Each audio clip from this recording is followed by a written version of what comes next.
अस्सलाम वालेकुम वरहमतुल्लाहि ताला वबरकातुहू। कैसे हैं नाजरीन? अल्लाह आपको खुश रखे, शादो आबाद रखे। आइए बात कर लेते हैं आज के इसी वक्त के मामलात को लेकर। यानी ऐसा एक बहुत बड़ा तबका है जो इस बात को लेकर के परेशान है, और वो बात है रोजगार और रोजी। यानी बाप अगर बेटे से मुतनफिर है, भाग रहा है, तो रोजी का मामला है। बीवी अगर शौहर की नहीं मान रही है तो वहां भी रोजगार, रोजी और पैसे का मामला है। और अगर भाई भाई में झगड़े की जड़ पड़ रही है, बुनियाद पड़ रही है, तो वो भी पैसे का मामला है, रोजगार का मामला है, रोजी का मामला है। यानी हर एतबार से अगर आप देखें तो रोजी और रोजगार ये एक मिलते जुलते अल्फाज हैं, लेकिन इनकी बड़ी अहम जरूरत है इस वक्त में। अगर ये दोनों नहीं है ना, रोजगार ना है या रोजी ना है, तो कोई भी घर सुकून से नहीं है और किसी की जिंदगी भी सुकून से पुर नहीं है। यानी हर एक परेशान है और रोजगार की तलाश में है, रोजी की तलाश में है। आपने बहुत जगह देखा होगा, मैंने तो बहुत देखा है। यानी भाई भाई से लड़ रहा है चंद सिक्कों के लिए, चंद रुपयों के लिए। मालूम है क्यों लड़ रहा है? वहां पर पैसे की कमी है। अगर पैसा फुल होता तो वहां पर लड़ाई नहीं होती, जिसका जितना दिल में आता रख लेता, और वहां पर हिसाब किताब का कोई मामला नहीं होता।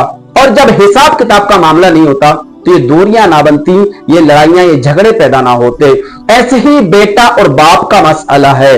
अगर बेटा कमाकर बाप को नहीं दे रहा है तो ये भी सबसे पहली जड़ है झगड़े की, लड़ाई की। आपने बहुत मर्तबा देखा होगा, शादी हुई, दिन दो दिन, महीना दो महीना, साल दो साल, 4 साल होते हैं, और अब्बा अपने उसी बेटे से कहता है, जिस बेटे को अगर थोड़ा सा बुखार आ जाता था तो वो बाप तड़प जाता था, वो मां तड़प जाती थी, लेकिन वो मां और वो बाप उसी बेटे से कहता है कि भाई अपना खाना दाना अलग कर लो, अपना खाना रहना सहना सब अलग कर लो। वजह क्या है? पैसे की कमी। अगर रोजगार अच्छा होता लड़के के पास और रोजी खूब होती, फुल होती, तो वो माँ बाप उस बेटे से नहीं कहते कि अपना खाना दाना, अपना रहना सहना अलग कर लो। अगर माँ बाप मजबूत हैं तो वो बच्चा कमजोर है तो उस बच्चे को कह देते हैं अपना रहना सहना अलग कर लो। और अगर माँ बाप कमजोर हैं तो और बेटा पैसे वाला है, तो जिसे अल्लाह ने तौफीक दी है वो तो ठीक है, और जिसे अल्लाह ने तौफीक नहीं दी है तो वो आसानी से कह देता है कि भाई अब तुम्हारा मुझसे नहीं हो रहा है, अब आप अपना इंतजाम कर लो, थोड़ा मोड़ा इधर उधर से कहीं ना कहीं पैसे की व्यवस्था किया करो।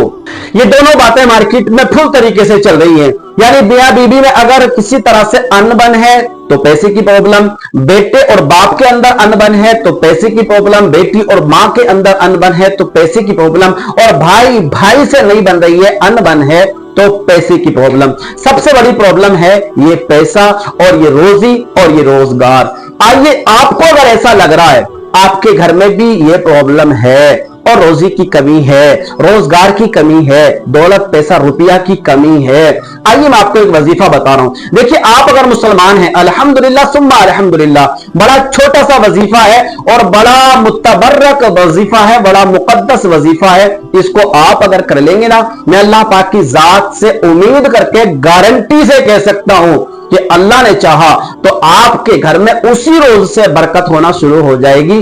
शर्त यह है दिखावा ना हो, रियाकारी ना हो, मक्कारी ना हो, और मकसद सिर्फ रोजी कमाना ना हो, मकसद अल्लाह को राजी करना भी हो। आइए, 2 कलमे में आपको बता रहा हूं। एक है या मुगनी, एक कलिमा है या मुगनी, और एक कलमा है या गनीयू।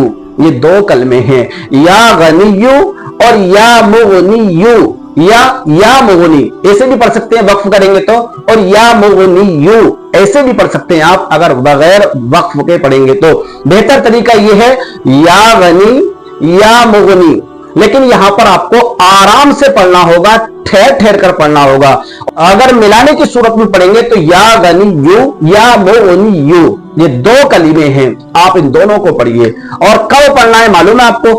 आपको पढ़ना है ये नमाज फजर में, यानी सुन्नतें आप पढ़ लीजिए और उसके बाद थोड़ी देर का आप वक्फा निकाल लीजिए, वक्त निकाल लीजिए और इस वजीफे को बीच में करिए। उसके बाद आप नमाज फज्र की फर्ज नमाज अदा करिए, फिर देखिएगा इंशाअल्लाह अज़्ज़ा वजल बेशुमार बरकतें आपको देखने को मिलेंगी। आइए मैं आपको बताता हूं वो कौन सा वजीफा है। वो वजीफा है या गनियु या मुगनियु। अब कितनी बार आपको पढ़ना है? ये 1100 मरतबा पढ़ना है, 1100 मरतबा। या गनियु या मुगनियु, या गनियु या मुगनियु, या गनियु या मुगनियु, इस अंदाज में आपको पढ़ना है और 1100 मरतबा पढ़ना है। और एक खास बात मैं आपको बताऊं, दूसरी खास बात यह है कि 11 मरतबा पहले और 11 मरतबा बाद में आप कोई भी जो आपको दुरूद पाक आता हो वो दुरूद पाक पढ़ लीजिए। अगरचे दुरूद इब्राहिम ही आपको आता हो वो दुरूद पाक पढ़ लीजिए। नहीं तो मैं एक छोटी सी दुरूद पाक आपको बता रहा हूं, सल्लल्लाहु अला मुहम्मद, एक बार हो गई। सल्लल्लाहु अला मुहम्मद 2 बार हो गई। सल्लल्लाहु अला मुहम्मद 3 बार हो गई। देखिए मैं जो बताने की कोशिश कर रहा हूं ना, वो ये बताने की कोशिश कर रहा हूं कि हमें जो अमल करना है, जो वजीफा पढ़ना है ना, वो तजवीद और किरात के साथ में पढ़ना है। किसी हर्फ को घटाना नहीं है, किसी हर्फ को बढ़ाना नहीं है, मुतहर्रिक को साकिन नहीं करना है, साकिन को मुतहर्रिक नहीं करना है, पूरी कवायद की रियायत के साथ। और बल्कि मैं तो अक्सर वीडियो में ये कहता हूं कि आपको जो अमल करना हो, जो वजीफा पढ़ना हो ना, किसी सही आलिम साहब के, कारी साहब के पास में जाकर के एक बार पूछ के उसको पहले सही कर लें, दुरुस्त कर लें। अब आप दुरुस्त कर लेंगे, उसके बाद में आप वजीफा करिए इंशाअल्लाह अज़्ज़ा वजल। 11 मरतबा पहले दुरूद पाक और 11 मरतबा बाद में दुरूद पाक और 1100 मरतबा इन कलिमात की आप तिलावत करिए, विर्द करिए, जिक्र करिए इंशाअल्लाह अज़्ज़ा वजल। अल्लाह पाक ने चाहा तो बहुत जल्दी आपके घर में रोजी बेशुमार आने लगेगी, आपके घर में बरकतें होने लगेंगी। जो रोजगार आपका कमजोर पड़ गया है, ठप पड़ गया है, लॉस की तरफ जा रहा है, उसमें बेशुमार बरकतें होने लगेंगी। तो क्यों ना नाज़रीन इस बात का हम ख्याल करें और अल्लाह के पाक मुकद्दस कलिमात हैं, मुकद्दस नाम है, क्यों ना हम इनका विर्द करें, जिक्र करें और अपने घर में रोजी में बरकत पैदा करें। हाँ, एक बात यहां पर याद रखिए, जब आप नमाज फज्र पढ़ें तो आप बिल्कुल टाइम को ख्याल रखिएगा। कभी कभी ऐसा होता है कि हमने सुन्नतें पढ़ ली है और हम वजीफा कर रहे हैं और पढ़ते पढ़ते सूरज निकल आया, क्योंकि टाइम बड़ा कम होता है, बड़ा छोटा सा वक्त होता है, उस वक्त बड़ा थोड़ा सा वक्त होता है फजर की नमाज के टाइम, और इत्तिफाकन आदमी की आंखें खुलती नहीं है, वो सोने का भी टाइम होता है सुबह फजर का। तो ऐसा ना हो कि आप वजीफा करते रह जाएं और आपकी जो फर्ज नमाज है वो कज़ा हो जाए, छूट जाए। तो इस बात का आप ख्याल करिएगा, थोड़ा पहले उठिएगा, पहले सुन्नतें अदा कर लें, उसके बाद इस वजीफे को कर लें और वक्त रहते हुए आप नमाज फज्र बा जमात अदा करें, नहीं तो फर्ज नमाज भी आप टाइम से पहले अदा करें। इस बात का आप ख्याल करिएगा। और जब इन बातों की रियायत करके आप इस वजीफे को करेंगे ना, इंशाअल्लाह अज़्ज़ा वजल बेपनाह बरकतें आपके घर में होना शुरू हो जाएंगी। पाबंदी के साथ नमाज फज्र भी आप पढ़िएगा और इस वजीफे को भी करिएगा। अल्लाह ताला मेरी बात को आपके दिलों में उतार दे और काश इन 2 जुमलों का, इन 2 कलीमों का, इन 2 अल्लाह पाक के नाम का अल्लाह तबारक व तआला आपको आमिल बना दे और आपके घर में बेशुमार बरकतें अता फरमा दे।